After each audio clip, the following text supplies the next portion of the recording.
Folks often inquire how I develop my way of thinking. They figure there must be some hidden method, some technique I acquired along the way. But honestly, I do not consider myself especially intelligent. What I did discover, however, and this required years for me to grasp, is that the majority of individuals do not truly think, they merely accept. Allow me to clarify what I intend by that. As a young lad, perhaps 10 or 11 years of age, my dad would bring me on hikes in the Catskill Mountains. We would stroll through the forests and he would indicate birds. One particular day he indicated a bird and remarked, "See that bird?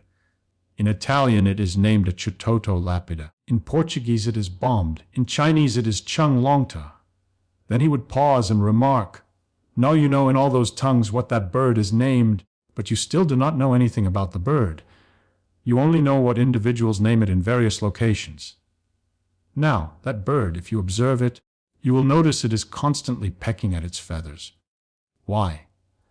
Because there are lice that consume the protein in the feathers, and the bird must remove them. The lice consume the protein, they deposit eggs, more lice emerge. The bird devotes half its time simply remaining clean. That teaching remained with me throughout my entire life. Recognizing the name of something is not equivalent to knowing something, and much of what we term education is actually only acquiring names, acquiring labels. But thinking, genuine thinking, involves inquiring what is truly occurring. I observed this afterward when I was at MIT and Princeton, attending sophisticated physics lectures with some of the brightest pupils in the nation. We would be studying about, for instance, quantum mechanics or electromagnetic theory. The instructor would inscribe equations on the board, elegant equations, and everybody would transcribe them meticulously into their notebooks. Then, toward the conclusion of lecture, somebody would lift their hand and inquire, "Professor, what does this equation signify?" And the instructor would elaborate it, once more employing alternative symbols, alternative mathematical terminology, and the pupil would nod content. But I would remain there pondering, hold on, what does it signify? Not, what does the equation state? What is truly occurring in the actual world that this equation depicts? See, there exists a distinction between knowing something and comprehending something. And the majority of individuals, even highly schooled ones, mix up the two. They believe since they can reiterate what they have been informed, since they can succeed on an exam, since they know the specialized terms that they comprehend, but they do not. I will provide you an illustration. Following the war, I participated in the atomic bomb initiative at Los Alamos. I traveled to Brazil to instruct physics at the university in Rio. Marvelous location, attractive pupils, extremely dedicated to their schooling. But I detected something odd. These pupils could repeat whole textbooks. They had committed everything to memory. But when I would pose them a straightforward query like, "What occurs if I direct light through a Polaroid filter at a particular angle?" they could not respond. They had never contemplated it. They only knew what the volume stated would occur, not why it occurred or what it implied. I began posing them queries differently. I would state, disregard the textbook. You are strolling on the beach and the sun is mirroring off the water. Why is that mirroring brighter from specific angles?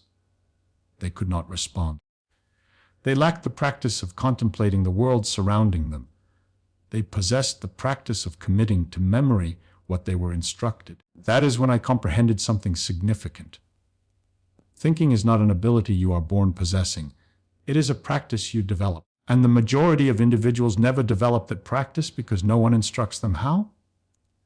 So how do you develop it? How do you educate your mind to truly think rather than merely accept? The initial aspect I learned to perform, and I did this instinctively as a child without recognizing it was unique, was to invariably convert what I was acquiring into something I could view or handle or envision. When somebody informed me about atoms, I did not merely commit to memory. Atoms are tiny particles that constitute matter. I would envision them. I would picture them rebounding around, crashing into one another. I would inquire myself, if I possessed minuscule eyes and could observe atoms, what would I witness? Afterward, when I was pursuing physics at MIT, I performed the identical thing with equations. Individuals believed I was sluggish because while they were hurrying through assignments, I would remain there, occasionally for hours, simply gazing at an equation. But I was not being sluggish, I was converting. I was inquiring myself, what is this equation truly depicting? If I could observe this occur in actual life, what would I witness? Occasionally, I would even create odd little situations. Like when I was inquiring about electromagnetic fields, I envisioned I was the dimension of an electron drifting in space. What would I sense if another charge approached me? How would I detect what would propel or attract on me? This appears childish, perhaps, but it succeeded because once I could view it in my mind, I comprehended it. And once I comprehended it, I never overlooked it. Here is the point. No one informs you. You cannot think distinctly about something you cannot envision. And the majority of individuals omit that phase.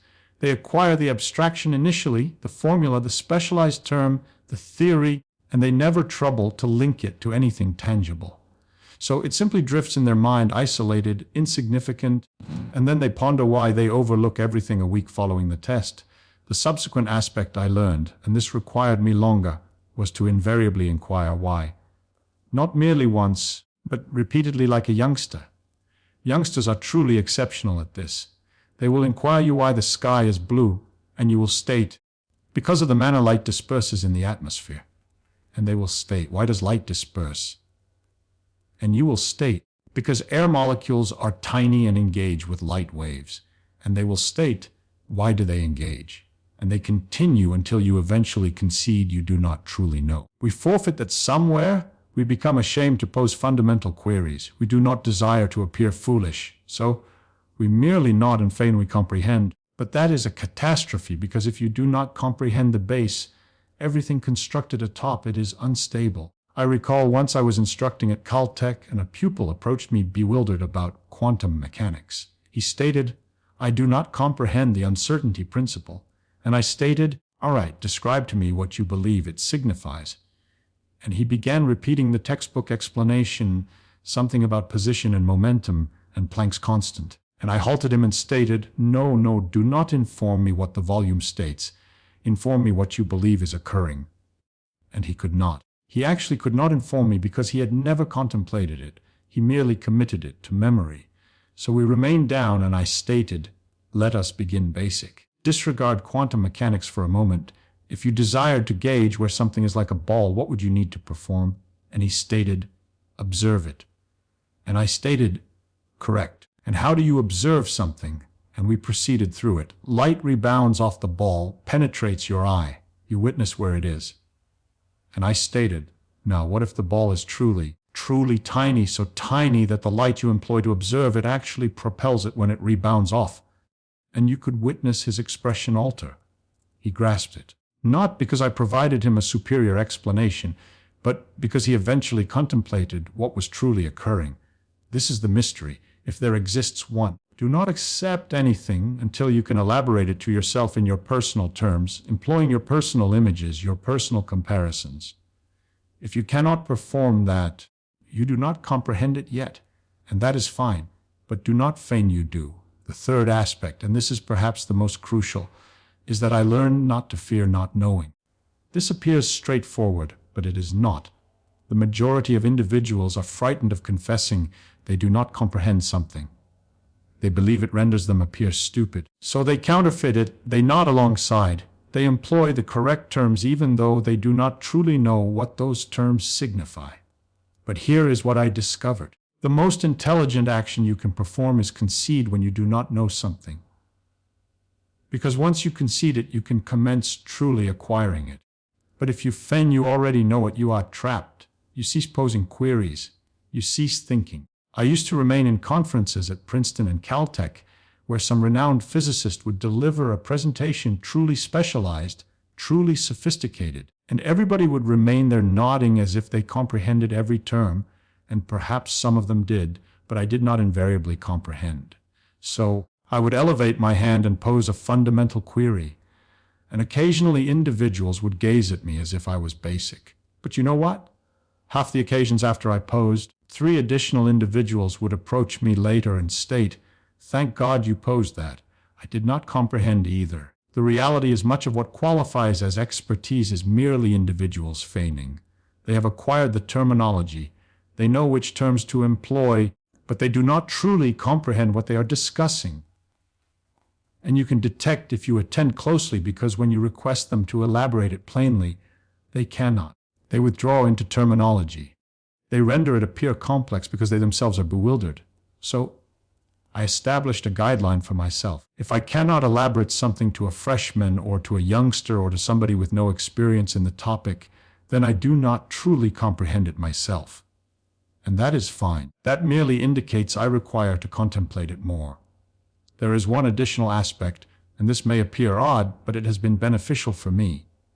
I learned to relish not knowing, to truly discover it thrilling when I face something I do not comprehend, because that indicates there is something fresh to resolve, something fresh to experiment with. When I was at Los Alamos amid the war, we were all laboring tremendously hard, extended hours, intense pressure. We were constructing a bomb after all, and I was becoming exhausted. I sensed like physics had turned this burdensome, grave thing, merely equations and issues and pressure. So later, when I returned to Cornell, I resolved I was merely going to experiment. I was not going to fret about performing significant work or releasing significant articles.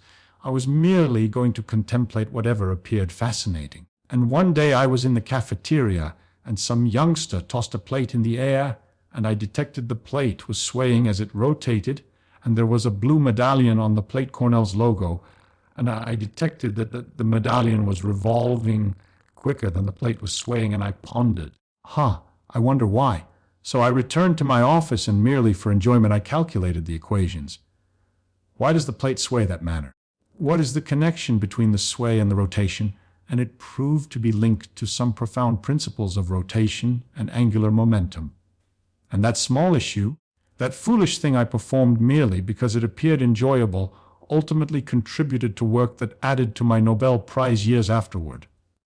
But I did not know that then. I was not attempting to perform significant work. I was merely experimenting. I was merely inquisitive. And I believe that is perhaps the true mystery, if I am being truthful. You do not compel your mind to think like a prodigy. You merely permit yourself to be inquisitive like a youngster. You pose queries. You attempt to witness what is truly occurring rather than merely accepting what you are informed. You concede when you do not comprehend something, and you continue contemplating it until you do. The majority of individuals halt themselves before they even comment. They ponder, "Oh, that is too intricate for me," or "I am not intelligent enough to comprehend that," or "I will merely trust the specialists." But comprehending is not about being intelligent. It is about being tenacious.